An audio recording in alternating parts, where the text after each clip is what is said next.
Good morning, everyone. Today we are going to study in this today's session. That is, we are studying about the uses of restriction endonuclease. Last class we have studied about what are restriction enzymes. So exactly what is restriction enzymes? These are nothing but the enzyme. That means they have belongs to the class of enzyme called nucleases, and they will cut the DNA at a specific point. So that is what we have studied in the last session. That is about the restriction enzyme. And we also come across two type of restriction enzyme, that is restriction exonuclease and restriction endonuclease. Now in today's section we are going to study about the uses of the restriction endonuclease.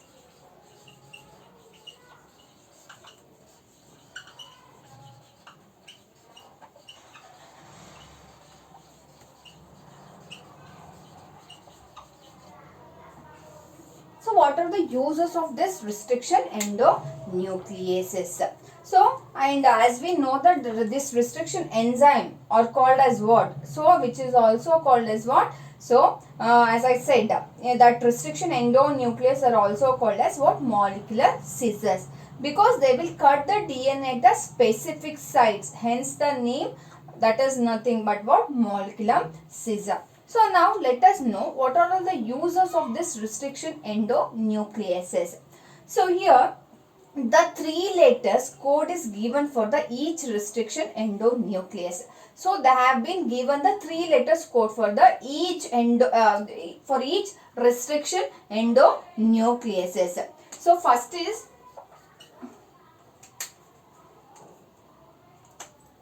3 letters code has been given to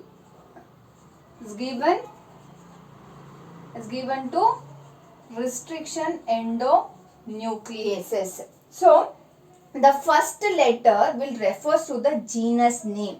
So as I told, the 3 letters has been given to the restriction endonuclease. In that, the first letter which will refers to the genus name of bacteria from which it is derived, and it is written in a capital letter. So for example, if I am taking a E. coli, so you can see here this E is written in the capital letter, and so what does this E stands for? It is the first letter. You can see here this 3 letters has been given to the restriction endonuclease, and in that first letter refers to the genus name of the bacteria from which is derived, and it is written in the capital letter. You can see here, right? So this is the first letter refers to the genus name of bacteria, that is Escherichia coli. So that is nothing but Escherichia coli. The T stands for what? Escherichia. So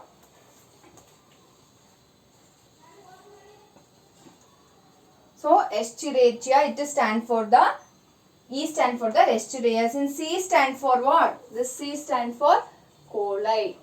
Escherichia coli. So the first letter refers to the genus name of the bacteria from which it is derived, and it is written in a capital letter.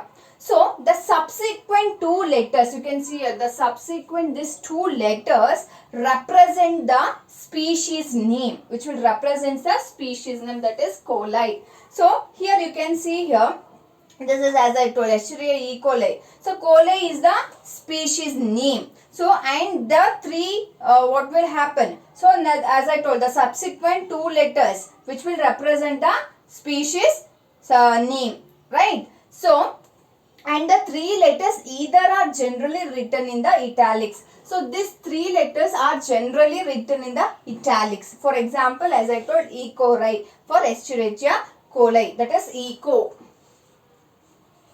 ECO has been written in the italics. And the next letters which will represent, you can see here the next letter which will represent the strain, and the Roman indicate the Roman number. So this Roman number which will indicates the what? Different endonucleases which will derive from the same organism. So the first letter which will comes from the genus, and the second letter which will comes from the species of the prokaryotes, that is a bacteria. the species of the bacteria from which the enzymes is isolated. So the enzyme has been isolated. So then the fourth letter is in the capital letter. It is a capital, as we know that it is derived from the strain of microbes, and not the next, the Roman letter is followed. So it is the order of the discovery. This Roman letter is the order of the discovery. So for example, as I told, E. coli. This is the R represent the strain, and this which will Roman number which will represent the what? The order of the discovery. Right? So we know that REN, restriction endonucleases, functions by inspecting the length of a DNA sequence, that is the palindromic syndrome. So as I said, the restriction endonucleases are called as what? Molecular scissors. As they cut the DNA strands at a particular site, so hence they are called as molecular scissors. So the uses of this restriction endonuclease, or how do we use this restriction endonucleases? So the three letters are given to the each restriction endonucleases. So the first letter, is represent the what? It will refers to the genus name of the bacteria from which is derived, and it is written in a what? Capital letter. So the subsequent two letters, you can see this subsequent two letters represent the species name. So and these three letters has been written in the generally they are written in the italics. For example, as I told, E. coli. And the next letters, you can see here the next letter R, which will represent the strain, and the Roman number which will indicate the different endonuclease derived from the same organism. Understood? So the first letter of the name which will come from the genus, and the second letter which will comes from the species of the prokaryote, that is the bacteria, from the enzyme has been isolated.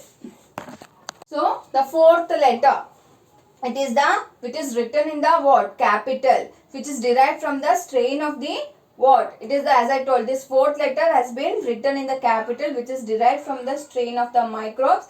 And the next Roman letter, that is one, we can say that Eco, RI, R1, Eco, R2, like this one.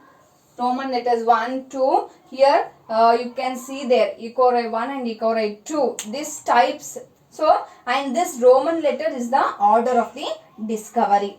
So that is about the uses of the restriction endonucleases. Now moving on to the next is polymerase enzyme.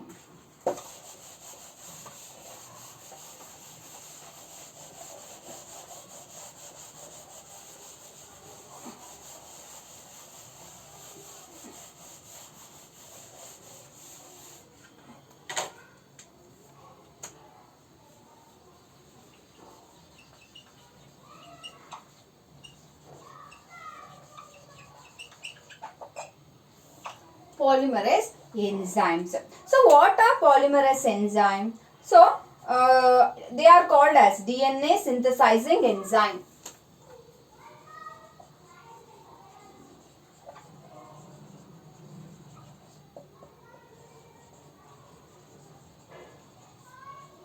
So DNA synthesizing enzyme. So as I told, what are this polymerase enzyme? They are the DNA synthesizing enzyme. So what they do? They are the enzyme used to synthesize the new strand of DNA. What they will do?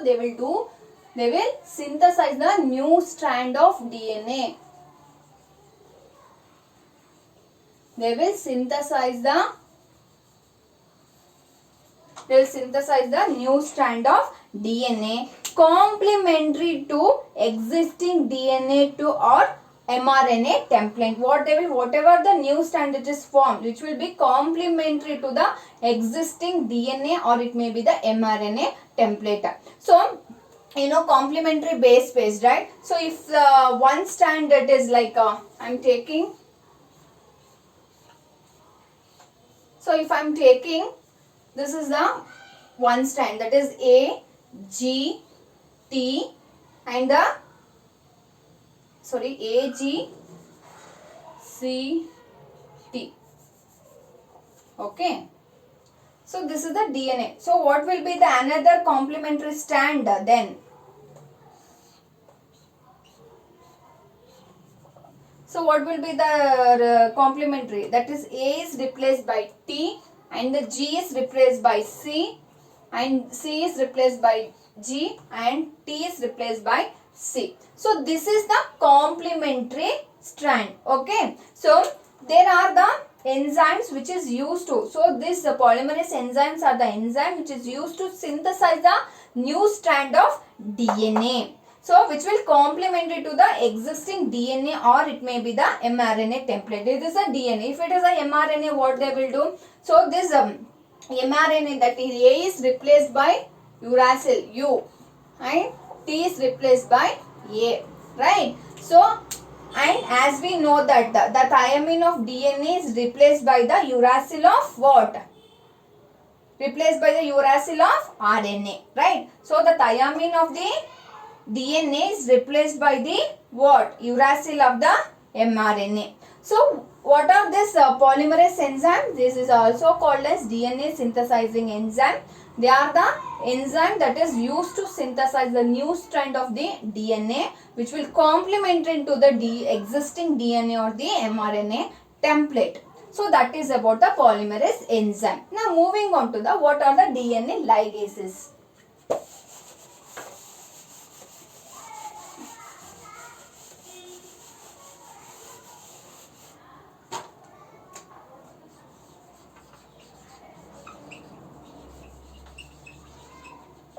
What is this DNA ligases?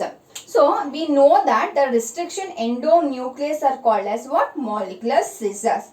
And whereas the DNA ligases are called as what? They are called as the molecular stitches or molecular glue or the chemical glue. They are called as what? Molecular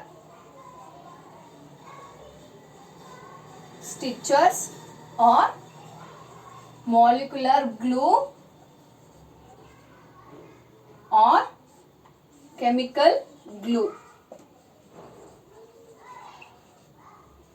So this DNA ligase, which is also called as molecular stitches, molecular glue or the chemical glue. So as I told, that is going to what they will do, they are going to join the two cut ends of the, that is two cut strands of the DNA, they are going to join. So hence the name that we call as molecular stitches or the molecular glue or the chemical glue. So the DNA ligases are molecular stitches, right? So what are they? What they will do? So these are the enzymes that will join the cut ends of the DNA. So RN, that is a restriction endonuclease is going to cut the DNA, but the DNA ligase are going to join that cut end of the DNA, right? So if you take the desired ends of the DNA of a one and to the another, they will going to join by the DNA ligases, right? So that is what we done in the biotechnology, right?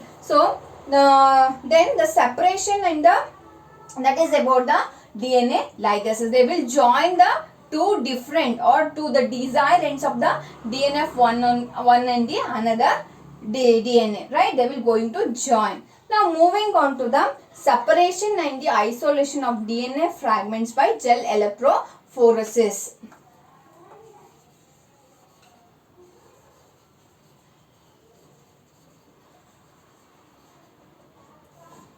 So separation and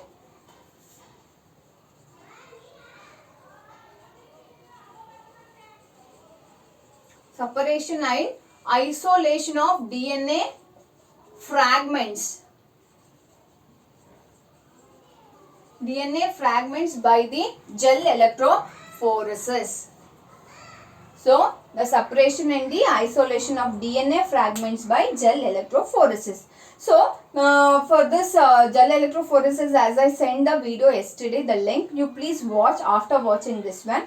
And also please refer the page number 198 for the figure, how it will be looks like. that is 11.3, figure number 11.3 in a page number 198.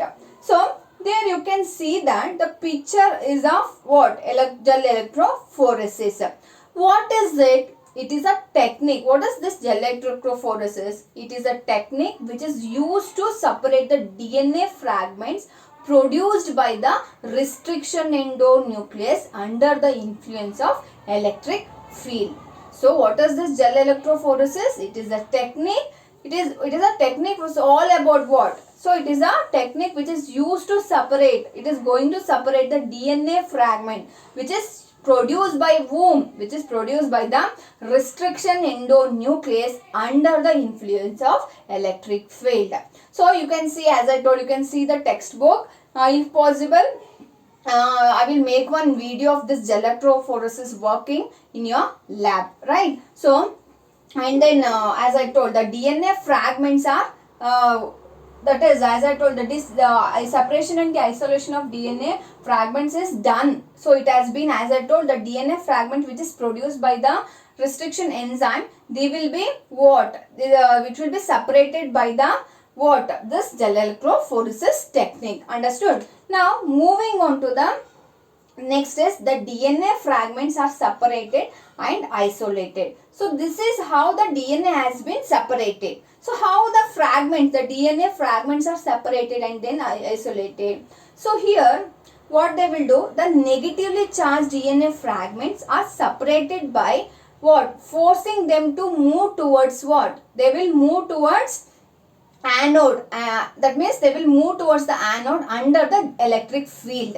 So through a matrix, or we can say that through the medium. So what happened here, the DNA fragment which is produced by the restriction enzymes, that is a restriction endonuclease under the influence of electrode. So here the negatively charged, what will happen? The negatively charged DNA fragments are separated by forcing what? By forcing them to move towards the anode under the what? Electric field through a matrix, or we call as what? Through a medium. So this DNA fragments are separated according to their size through a sieving effect. That is, a sieving effect means just filtering.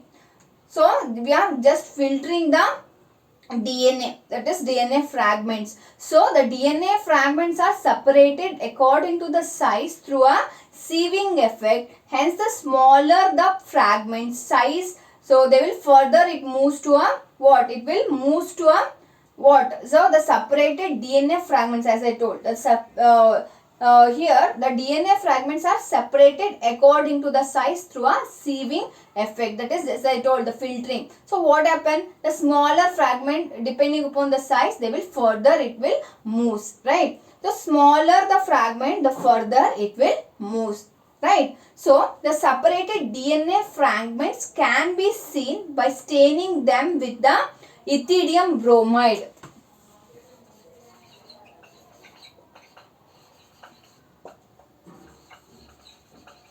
So as I told, the DNA fragments, so the separated DNA fragment can be seen by staining this ethidium bromide, followed by the exposure to the UV radiation. It will followed by this UV radiation. So what that is how they are going to separate, how we are the separated DNA fragment can be seen through a staining. So, and what is the next very important step? That is, the DNA fragments are separated and isolated. So as I told, so here they have negatively charged DNA fragments are separated by forcing them to move towards the anode under the electric field through a matrix, as I told, through a medium.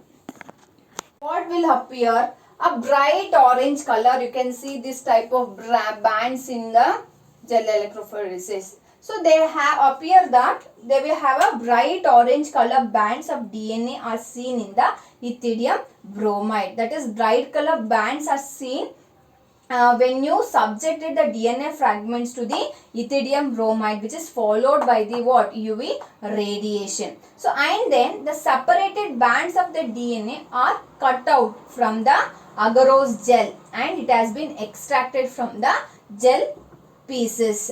This step is we called as what? Elution. Elution, it is very important question they may ask for your examination. So it is the separated. What does this elution means? The separated band of DNA are cut off from the agarose gel and they extracted from the gel piece. This step which is called as what? Elution. So as I told, so the subjected, so the bright orange colored band of DNA are seen in the what? Ethidium, what? Ethidium bromide. Understood? So the whatever the bands which is come, it has been subjected by what? By the ethidium bromide. So the separated band of DNA are cut out from the agarose gel and extracted from the gel piece, that we call as what? Elution. So as I told, this is a very important word which is asked in your exam. What is elution? Right. So next, what will happen? So how they separated? So as I told, the separated bands of DNA are cut from the agarose gel and then can extracted by the gel piece, which is known as what? Elution. So then what is this agarose? As agarose is the most commonly used matrix to separate the DNA fragment. Agarose is very important. So it is the what? It is the most commonly used matrix we called as medium, where we separate the DNA fragment. So as I said that a matrix or a medium, that is agarose medium or a matrix. So it is a most commonly used to separate what? DNA fragment. So this agarose is what? Agarose is a natural polymer which is extracted from the seaweed. Which is, this agarose has been extracted from the seaweed, that is red algae. So extracted from the seaweed, that is red algae. We agar. I think you might have been heard about the medium called as agar medium, right? So this agarose is a natural polymer which is extracted from the seaweed, that is red algae. So that is about the agarose. What is this ethidium bromide? So ethidium bromide, as I told, it is a stain which is used to view the DNA fragment in the gel electrophoresis. So ethidium bromide is a stain which is used to see the DNA fragment in the gel electrophoresis. So where you have seen the bright orange red, that is bright orange band, right? So you can see that you can hear the bright orange red color in this gel electrophoresis, right? So now moving on to the next is cloning vector or the vehicle DNA.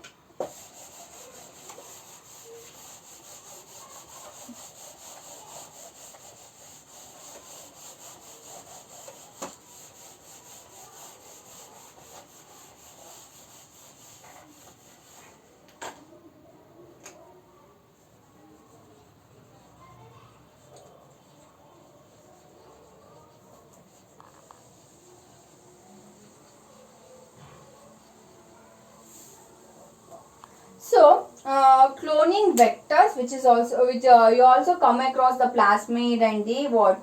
Bacteriophages. You have come across what? Plasmids,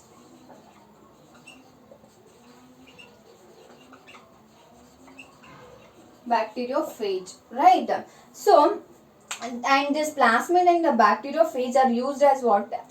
They are used as the cloning vectors. They are used as what? Cloning vectors. So hope you remember the diagram of this bacteriophage. It looks like this, right?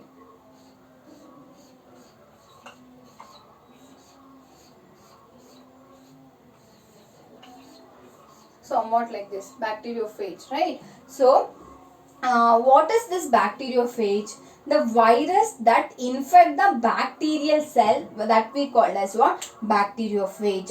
So usually the plasmid and the bacteriophage are used as what? They are used as the cloning vector. And also we have we can call them what? They are the vehicle DNA. So what are these cloning vectors? These are the DNA molecule which can carry a foreign DNA fragment when inserted into it.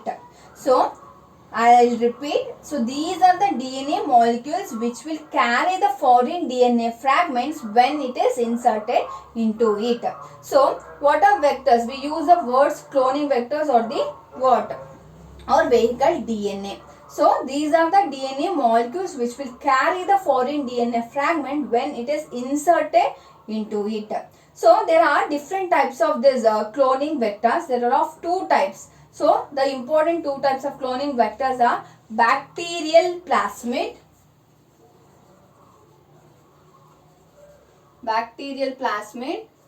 and second one is bacteriophage. So bacterial plasmids like E. coli, which can also be taken as a what? Plasmids. So the bacterial plasmid and then the bacteriophage, right? So what are the these are the two types of what? Cloning vectors. And what are the silent features of the vector required to facilitate cloning? So what are all the silent, what are the features should have this cloning vector? So what should be the features of this cloning vector? So it might be a bacterial plasmids or the bacteriophage. So it should have an origin of replication. So they have, the first one is they have the origin of replication. So that is ORI site. So as we know that the bacterial plasmid and the bacteriophage are the cloning vectors. They should have the origin of replication, that is as I told the ORI site. So where it can bind to a specific region on the DNA molecule. So they have to be bind at a particular site. So it should have the selectable markers. So they have selectable markers. They should have a selectable markers. So that is a second point. So the third one is they should have a cloning site. So they should have a cloning site. They should have a cloning site, right? So these are the silent features of what? Vectors which is required to facilitate the cloning. The one is they should have a what? They should have a origin of replication where it will bind a specific region on the DNA molecule, and they should have a selectable markers, and they should have a cloning site. So these are the salient features which is required to facilitate the, that is the vectors which is required to facilitate the cloning. So in next class, hope you can discuss with the other interesting concept of this biotechnology principle and the process.